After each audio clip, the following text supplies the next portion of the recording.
नमस्कार दोस्तों, मेरा नाम है विजय कुमार। आप देख रहे हैं कॉमिक्स पिटारा चैनल को। तो चलिए दोस्तों, हम लोग कॉमिक्स पढ़ रहे थे बंद गुफा का कैदी, और इसका पहला पार्ट मैंने अपने चैनल पर अपलोड कर दिया है। पहले पार्ट में मैंने इस कॉमिक्स को 16 पेज तक कवर कर लिया था। अब इस पार्ट में इसके आगे कहानी को शुरू करते हैं। तीनों मित्र उन आदमियों के पास पहुँचे। भाइयों, क्या तुम हमारा धन अमानत के तौर पर अपने पास रख लोगे? 4 महीने पश्चात हम आकर अपना धन तुम लोगों से ले लेंगे।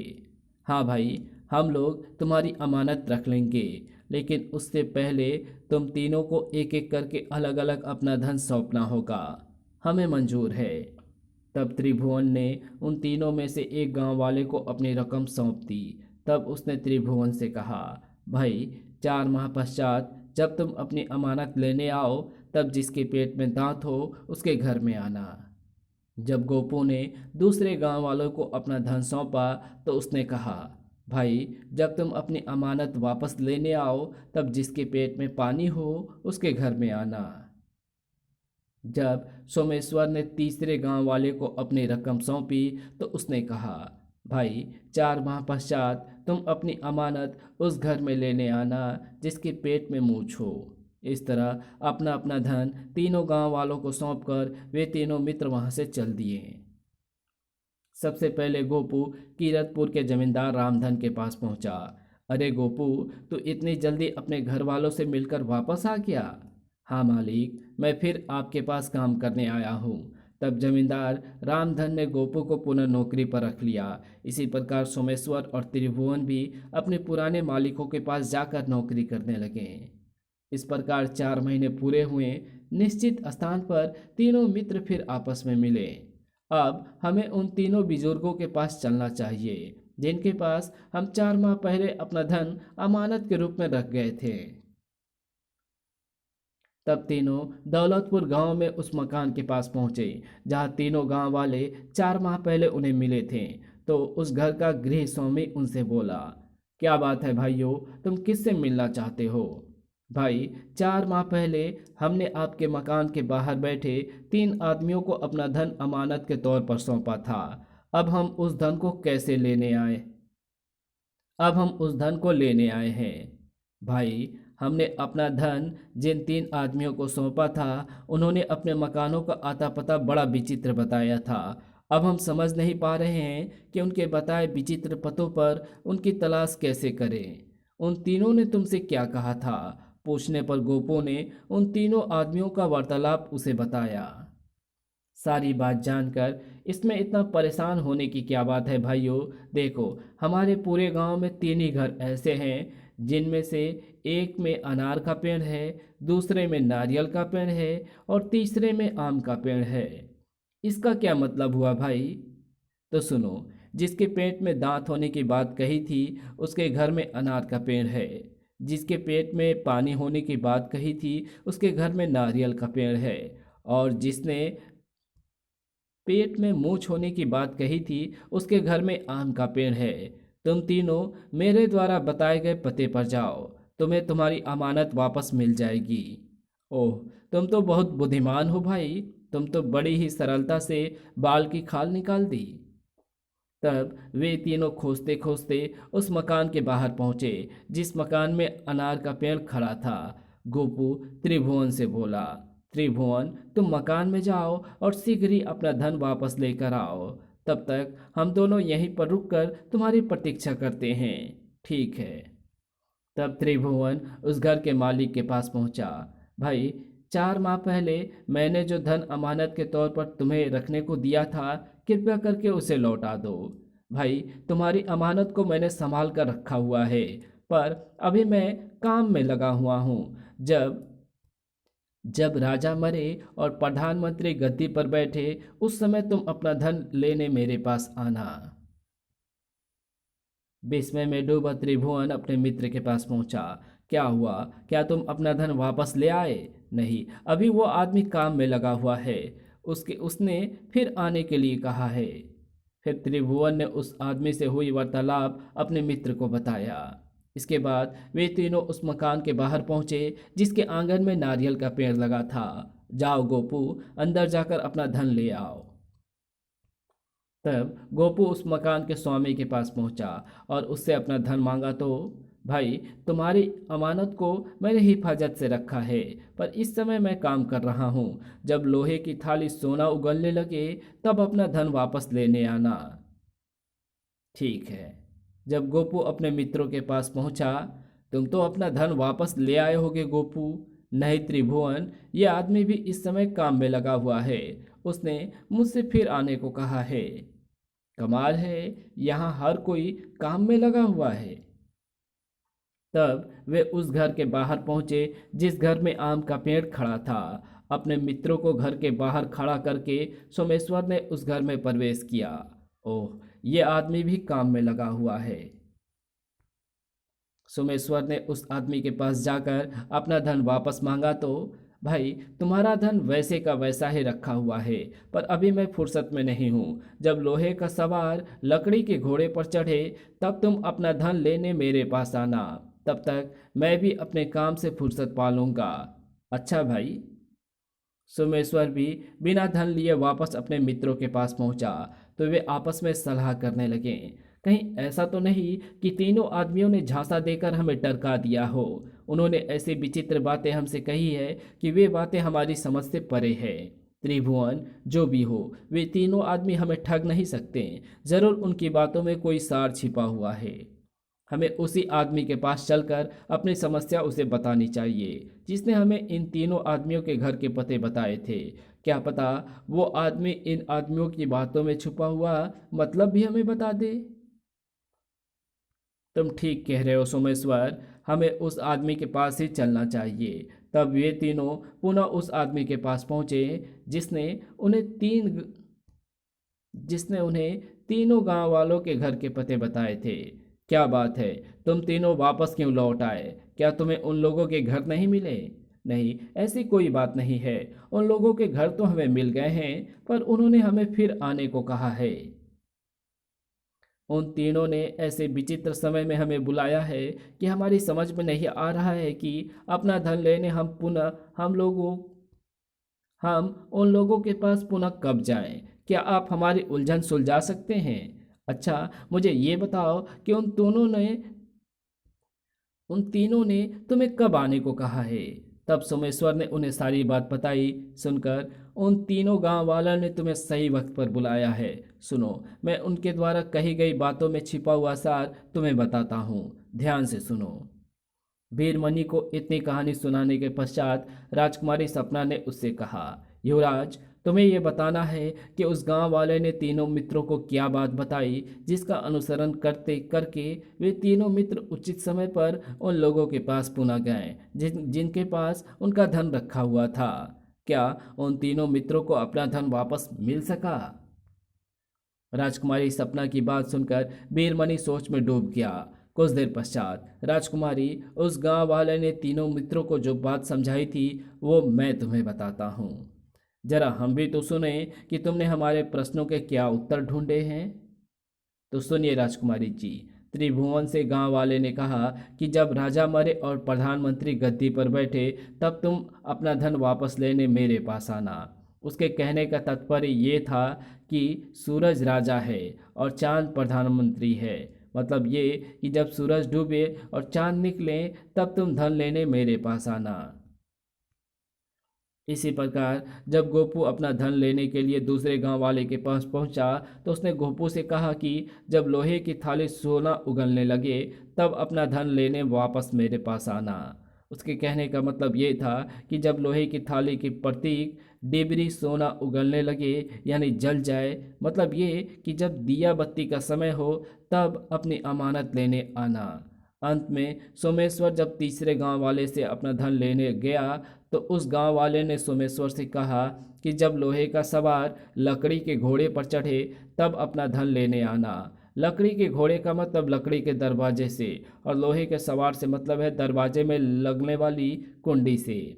मतलब ये कि जब रात को घर के दरवाजे बंद हो जाए तब सोमेश्वर उस गांव वाले के पास अपना धन लेने जाए।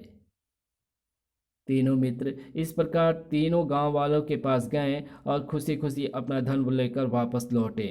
वाह युवराज वाह, तुम पहले व्यक्ति हो जिसने हमारे प्रश्न का उत्तर इतने सूझबूझ से दे दिया। हम तुमसे प्रसन्न हैं। तब राजकुमारी सपना ने उसे एक फटा हुआ वस्त्र और सुई धागा देते हुए कहा, युवराज, तुम पहली परीक्षा में उत्तीर्ण हो गए हो। अब इस फटे वस्त्र को सिलकर दूसरी परीक्षा में उत्तीर्ण हो जाओ। तो जाने, इस वस्त्र को इस प्रकार सिलाई करनी है कि सिलाई के पश्चात वस्त्र ऐसा लगे जैसे कभी फटा ही नहीं था। ये भी ध्यान रहे कि सिलाई का एक भी टाँका नजर नहीं आना चाहिए। ठीक है राजकुमारी जी। वीरमणि ने सुई का धागा निकाल लिया और सुई में भाग्यमती का के सिर का बाल पिरोड़ने लगा। उसके अलावा वो बाल और किसी को दिखाई नहीं दे रहा था। वीरमणि ने सुई में से धागा क्यों निकाल दिया और अब ये सुई में किस चीज को पिरो रहा है? कुछ दिखाई नहीं दे रहा है। इधर वीरमणि भाग्यमती के सिर के बाल को सुई में पिरोड़कर फटे हुए वस्त्र को सिलाई करने लगा। कुछ ही देर बाद उसने वस्त्र की सिलाई कर दी। तत्पश्चात उसने वस्त्र राजकुमारी सपना को लौटा दिया।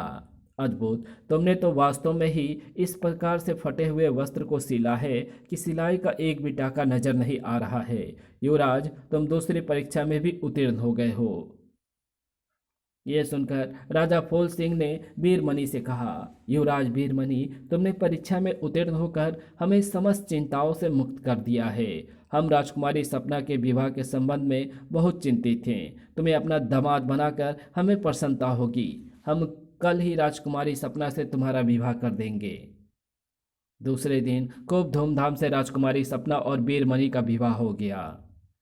विवाह होने के पश्चात, महाराज, अब हमें विदा दीजिए। मैं अपनी पत्नी सपना के साथ अपने राज्य वापस जाना चाहता हूँ। जैसे तुम्हारी इच्छा हो युवराज।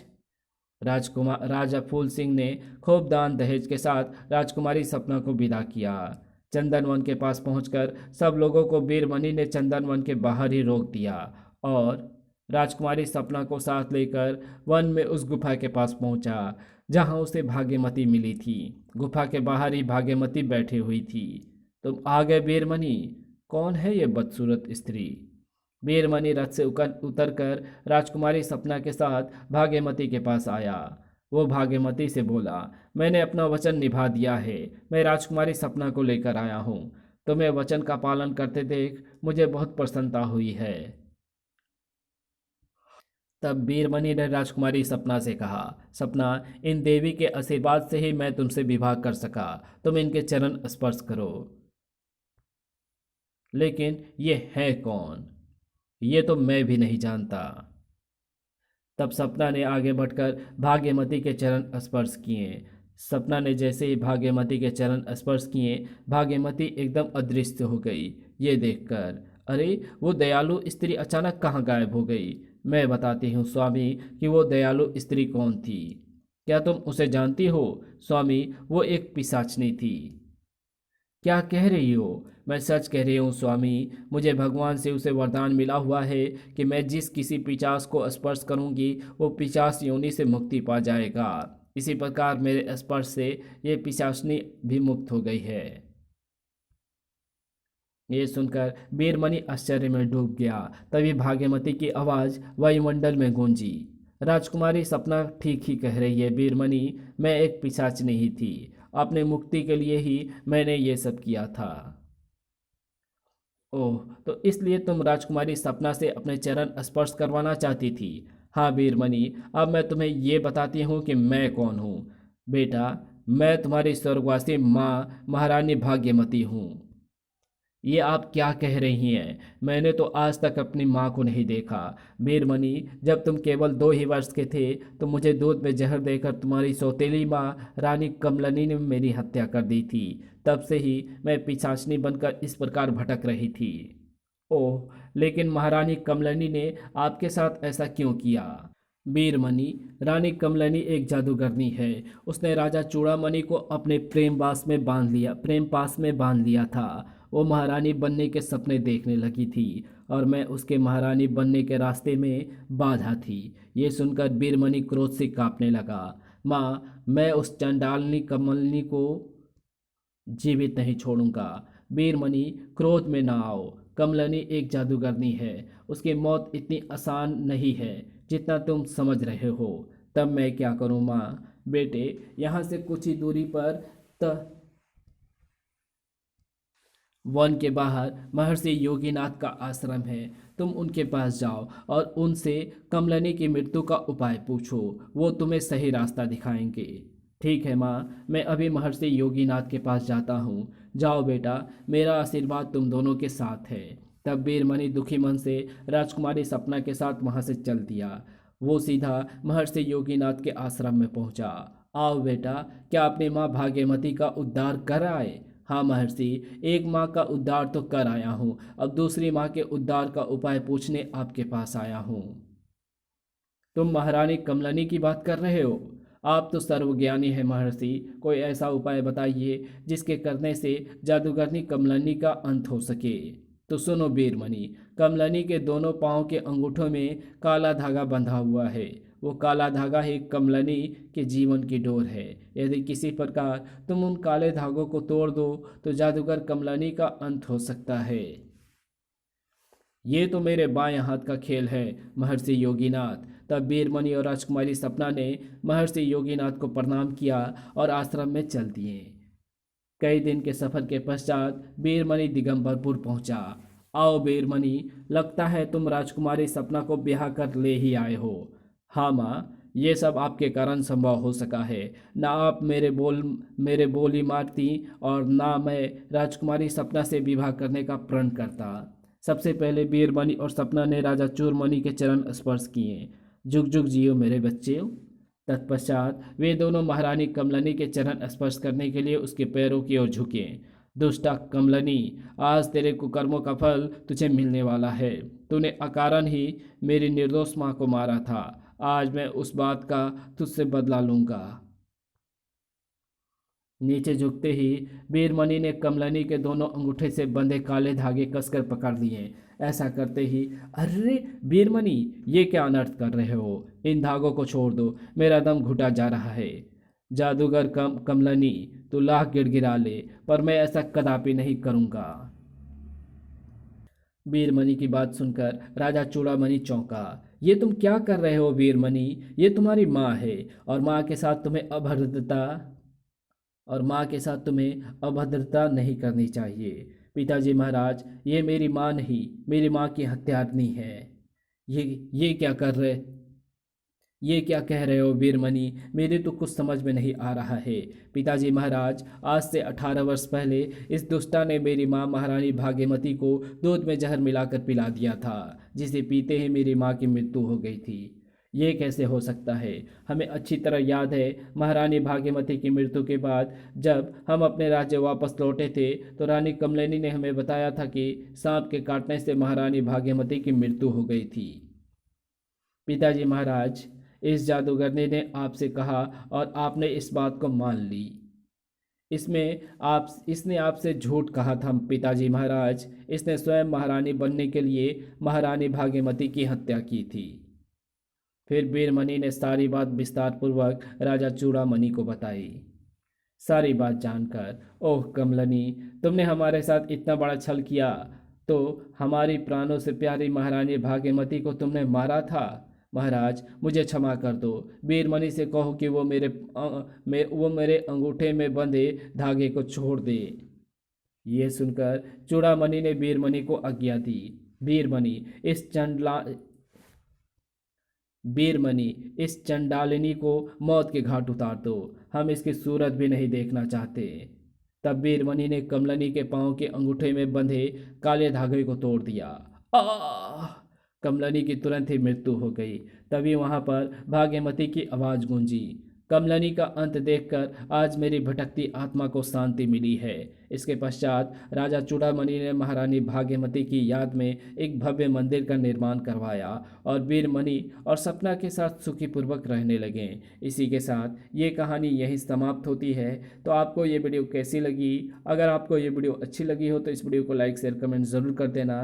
चैनल पर नए हो तो चैनल को सब्सक्राइब कर ऑल नोटिफिकेशन को सिलेक्ट ज़रूर कर लेना। Thanks for watching my videos.